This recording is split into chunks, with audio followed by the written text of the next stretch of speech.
Doctor Mumtaz Ahmad Khan का मज़मून बाग एक तजिया की दूसरे क़िस्म समाअत फरमाइए। आवाज़ व पेशकश ज़फ़र जमील। असद बमुश्किल तमाम इस ड्रावने ख्वाब की अमली शक्ल से निकलने में कामयाब होता है, लेकिन वो हथियार नहीं डालता। ताहम यास्मीन से मुख्तसर मुलाकातों के बाद दूसरे बवर में फंस जाता है। वो आज़ाद कश्मीर से सरहद पार करता है और दहशत परस्ताना कार्रवाइयों में हिस्सा लेता है। चूँकि ज़िंदा रहने के लिए अब उसके सामने इसके अलावा कोई रास्ता न था। इधर सरहद पार की तकलीफ दे ज़िंदगी, पकड़े जाने के खौफ, मौसम व हालात की सख्ती और मजनूनाना कार्रवाइयों और एक एक करके साथियों से महरूमी, नीज़ ये कि मजमूई सूरत हाल में ज़िंदगी की लायानियत और बेमकसदियत उसकी तोड़ फोड़ में हिस्सा लेने लगती है।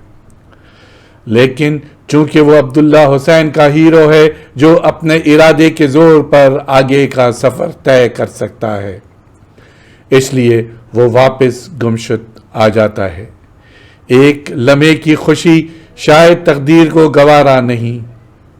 यास्मीन चीखती रह जाती है और एक ख़ास पुरअसरार क़ुव्वत या इस्टेब्लिशमेंट के गुमाश्ते उसे तारीकी में उचक कर ले जाते हैं। अब वो कौन से जबर से गुजरेगा उसे नहीं मालूम। वो वजूदी तर्ज पर सोचने लगता है,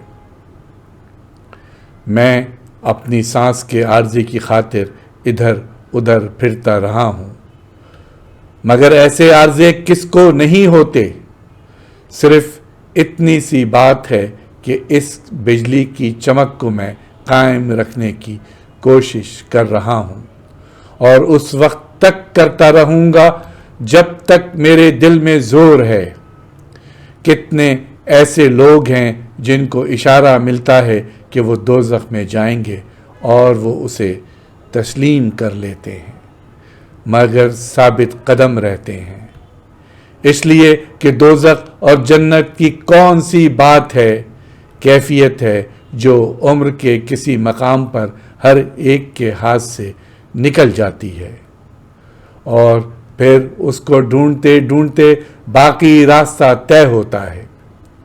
मोहब्बत के ये नाम और निशान मैंने पैदा किए हैं, मेरे रास्ते में दिखाई देते हैं और कभी मांद नहीं पड़ते।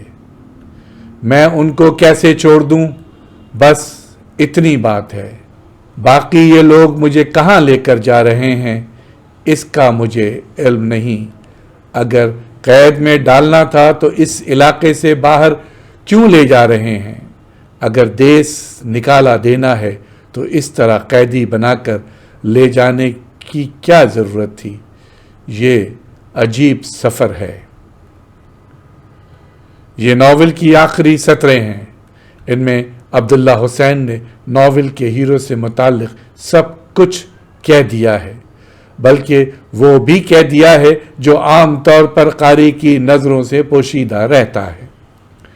मिसाल के तौर पर एक बार अब्दुल्ला हुसैन ने उदास नस्ले पर बहस करते हुए, नीज़ ये कि हर शख्स से इख्तिलाफ करते हुए ये कहा था कि जी ये मोहब्बत की थीम का नावल है। इधर फिर मज़कूरा इंटरव्यू में उन्होंने बाग को भी मोहब्बत की थीम का नावल बताया है। वो कहते हैं पाकिस्तान और मोहब्बत यानी मोहब्बत की कहानी। सवाल करने वाले ने पूछा, आपकी मोहब्बत में तो बहुत से आमेज़े मौजूद होते हैं, सियासत से माशरत तक। चूँकि बाग भी एक तरह से मोहब्बत की कहानी है, लेकिन इस मोहब्बत ने जहाँ जहाँ ठोकरें और जेलें काटी वो मोहब्बत के सौदे तो हैं। अब्दुल्ला हुसैन: जी हाँ, ये मोहब्बत के सौदे हैं। एक और सवाल के जवाब में कि आया बाग मज़ाहमत का नावल है, अब्दुल्ला हुसैन ने जवाब दिया, इसमें 3-4 मौज़ूआत हैं जो साथ साथ चलते हैं। इसमें एक मौजू इंसाफ का है। अब अगर नावल से इक़्तिबास और इस इंटरव्यू से अब्दुल्ला حسین کے خیالات کو ملا کر دیکھیں تو ایک تاثر یہ ابھرتا ہے کہ محبت کو عبداللہ حسین نے بہت ہی زیادہ وسیع معنوں میں رکھ کر دیکھا ہے، جس میں عورت سے محبت ضروری ہے اور اس کے سائے تلے محبت کے دیگر پہلو جلوہ گر ہوتے ہیں، یعنی وہ آزادی، انصاف، رواداری، سماجی اور اقتصادی آسودگی کی بھی طلب کرتا ہے۔ وہ ان مقاصد کے حصول کے لیے جو کہ محبت ہی کے مختلف روپ ہیں تاحیات جد و جہد کرتا ہے، خواہ اس راہ میں وہ تنہا رہ جائے یا موت کی دھند میں گم ہو جائے۔ لیکن گزشتہ چند برسوں میں باغ کے مصنف نے زندگی کو پراسراریت کے پردے پر بھی منعکس ہوتے دیکھا ہے۔ باغ میں حکیم صاحب کا قتل اور پھر اسد کا تھانے میں ملنے والی جسمانی سزائیں اور ذہنی دھچکے کا برداشت کرنا اور پھر تاریک راہوں میں سرحد کے پار سفر اختیار کرنا اس پراسراریت ہی کی کڑیاں ہیں۔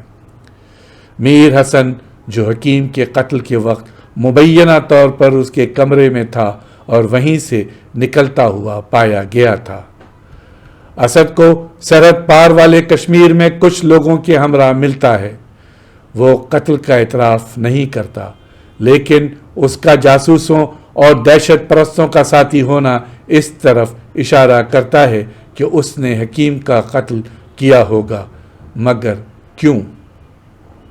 اس نے حکیم کی بندوق بھی نہیں چرائی، اس نے حکیم کے یہاں سے روپیہ بھی چوری نہیں کیا۔ وہ یاسمین سے بھی بہت چھوٹا ہے، پھر اس قتل کا محرک کیا تھا؟ اس کا جواب ناول میں کہیں نہیں ہے، صرف پراسراریت موجود ہے۔ باغ سے قبل عبداللہ حسین نے نشیب اور واپسی کا سفر اور چند کہانیوں پر مبنی کتاب لکھی تھی۔ اس میں نشیب اور واپسی کا سفر دونوں ناولٹوں میں زندگی کے بارے میں، یا یوں کہہ لیجئے کہ فرد کے اعمال اور نیتوں کے بارے میں پر اسراریت کو مضبوط موضوع کی حیثیت سے ٹریٹ کیا گیا تھا۔ نشیب میں کوثر کا قتل اس کا شوہر ظفر کرتا ہے۔ پر اسراریت یہ ہے کہ کوثر کی بد چلنی کا اس کے پاس کوئی ثبوت نہیں ہے۔ اسی طرح واپسی کا سفر میں عورتوں کی نفسیات کی پر اسراریت کا بیان ہے۔ ہر قسم کے آسائش کے باوجود وہ بے قرار کیوں ہے؟ مکمل آسودگی کہاں ہے؟ اس سلسلے میں اپنے ایک شائع شدہ مضمون سے چھوٹا سا اقتباس دینا چاہوں گا، جس کا تعلق ان ناولٹوں سے ہے۔ عورت کی نفسیات کا صحیح پتہ چلانا ایک پر اسرار عمل سے گزرنے کا نام ہے۔ کیا یہ سب کچھ ایک خاص قسم کی مسٹری ہے، اور کیا اس پر اسراریت ہی میں ایک جان لیوا لطف ہے، اور اس سے بڑھ کر یہ کہ کیا یہی زندگی گزارنے کا سامان ہے؟ انسانی کردار بالخصوص عورت ایک معمہ ہے، اس کی تہ میں پہنچ کر کوئی صحیح کوڑی لانا عبث ہے۔ جاری ہے۔ ابھی آپ نے ڈاکٹر ممتاز احمد خان کا مضمون باغ ایک تجزیہ کی دوسری قسط سماعت فرمائی۔ آواز و پیشکش ظفر جمیل۔